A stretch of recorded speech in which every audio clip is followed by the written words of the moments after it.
ভুয়ো সিম কার্ড কাণ্ডে আরও দুজনকে গ্রেফতার করল কলকাতা পুলিশের সাইবার শাখা। ধৃতদের কাছ থেকে 1274টি চালু থাকা সিম কার্ড এবং 3টি ফিঙ্গারপ্রিন্ট স্ক্যানার পাওয়া গিয়েছে।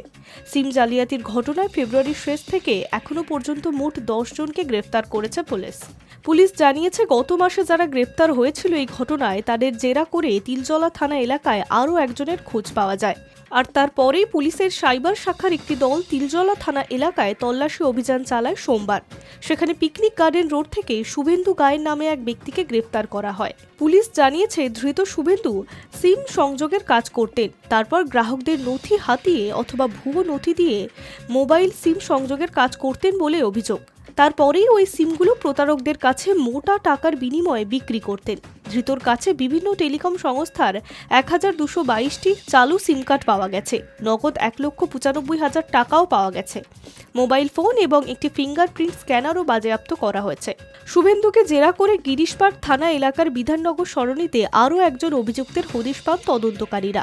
শুভেন্দুর থেকে ওই চালু সিমগুলি নেওয়ার কথা ছিল জিতেন্দ্র আগরওয়াল নামে এক ব্যক্তির। খবর পেয়ে জালে অভিযুক্তকে ধরার জন্য ফাঁদ পেতেছিল পুলিশ।